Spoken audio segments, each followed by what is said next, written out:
Metai pavasarį žadėję gausių derlių, dabar ūkininkams kelia didelį nerimą. Ypač sunerimę Dzūkijos žemdirbiai, kur grūdai sunoko gerokai iki brandos.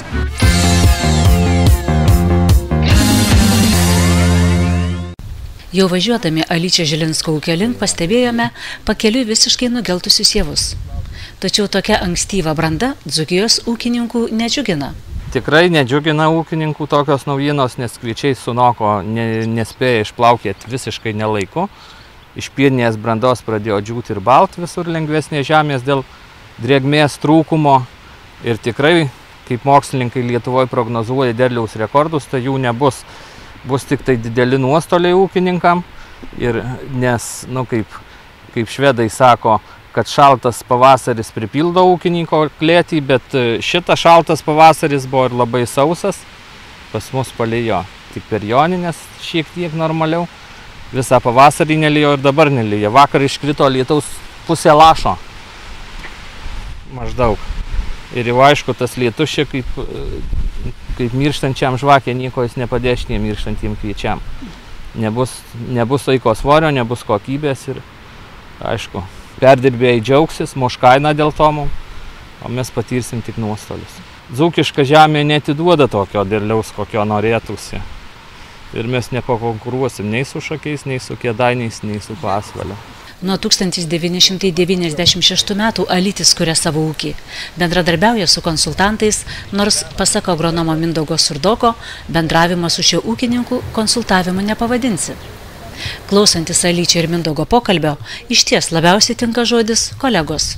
Kiekvieni metai yra skirtingi, todėl netgi iš pažiūros esant panašiom sąlygom gali tekti priimti skirtingus sprendimus, taigi ir tos trąšos turėtų būti parinktos optimaliom normom ir jų sudėtis. Na ir būtent šio ūkininko dirvose trūksta fosforo, jis minėjo, kad daugiausia fosforo. Kuo blogai, kai trūksta fosforo ir ką duoda tas papildomas tręšimas jų? Tai iš esmės fosforas skatina grūdų užsimezgimą, šaknų darbą. Tai yra vienas iš 3 pagrindinių makroelementų. Tai vėlgi, jeigu siekiant to optimalaus varianto, tai turėtų būti viskas subalansuota, tiek azotas, fosforas, kalis, tiek lydintys mikroelementai šalimais. Tai reikėtų pasirinkti tą tręšimo planą tokį racionalų, kad būtų viskas subalansuota ir ekonomiškai atsipirktų.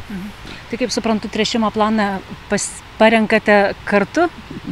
Ne, šis ūkininkas yra labai profesionalus, todėl mes tik tai pasitarėm. Mano įsikišimo praktiškai nereikia. Vis dėlto, kai pasėlius puola ligos ar kitos bėdos, Mindaugas padeda ūkininkui išlaikyti technologijos vientisumą ir racionalumą. Pasirinkam tiek herbicidą, tiek fungicidą, tokį, kokio reikia ir pagal situaciją laukuose. Keli sezonai iš eilės parodė, kad naudojant pigesnės veikliąsias medžiagas gaunami ne ką prastesni rezultatai. Tai sutaupomos lėšos paprasčiausiai atneša naudą ūkininkui. Didžioji dalis ūkio žemių yra sunkios. Tikslingai patręšus trūkstamų fosforų, jose šiek tiek geriau auga javai. Tačiau lengvesnių žemių laukose pasėlis atrodo taip, kad ūkininkas abejoja, ar reikės kulti. Saulė, vėjas ir paukščiai nukuls. Vaikštant po pasėlius, graudžiai atrodo suskeldėjusi nuo troškulio žemė. Plyšiai tokie, kad atrodo, tuoj praraja prasivers. Gilin per visą armens sluoksnį eina. Kvietrugio lauko pakraštys atrodo gražiau, žaliau. Čia dėl dirvožemio skirtumų? Taip, dėl dirvožemio, nes iš melioracijos griovio tikriausiai iškausta šiek tiek daugiau durpės, judesnės žemės, o į kalnelį ir akivaizdu, kad yra dar užtenka drėgmės, o į kalnelį, kur lengva žemė, priesmėlis lengvas čia ir kvietrugiai ištroškia, badauja jie, kaip aš sakiau, jiem ne tik trūksta atsigelbėti, jie paprasčiausiai nevalgo, nes augalas valgo tirpalą. Alyčio Žilinsko ūkis nedidelis. Žieminių kviečių sėja apie 100 hektarų, kvietrugių apie 100, po kelias dešimtis hektarų įvairių vasarinių augalų. Vasarojus irgi liūdnai atrodo, kviečiai džiūsta, rapsas vis nepražįsta. Alytis Žilinskas įvertina visus žemės ūkio verslo niuansus, juk tai verslas po atviru dangumi. ir tai dažniausiai lemia jo sėkmę. Tačiau nežiūrint to, skurdokose Dzūkijos žemėse ūkininkas vis tiek užaugina neblogą derlių. Kviečių kulia vidutiniškai 5 tonas iš hektaro, vasarinių rapsų apie 2. Derlingesnio žieminio rapso ūkininkas nesėja, nes neturi jam tinkamų žemių.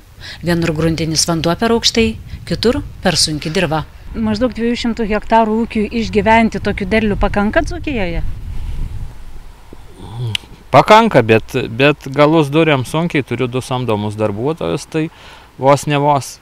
Šiaip beje, anksčiau nesakiau, aš anksčiau augindavau daržovių nemažai, tai pernai tą verslą galutinai numarinom, nes kadangi visos daržovės geriausiai auga Maksimoj, tas verslas pradėjo merdėti mūsų, kada atsidarė nauji 6 prekybos centrai gal per 1 metus Alytuj ir suvalgė visas smulkesnės krautuvės, parduotuvės, prekybininkus ir daržovių verslą teko nutraukti, pernai pardaviau ir saugyklą. Gautus pinigus Alytis Žilinskas naudoja atkurti seneliams priklausiusi dvarą. Daugiau kaip 100 metų istoriją turinčiame dvare ūkininkas ketina įsikurti. Pastatus padovanojo mama, žemė irgi savo dalį perrašė, kitas dalis atsipirkau žemės iš tetos, kada jie atsidalino savo gabaliuką žemės, likusią savo dalį pardavė. Dar čia turiu šiek tiek kaimynų įsigiję žemės, kurie buvo parceliuojant dvarą čia sukelti savanoriai, bet šitoj žemėje neprigijo.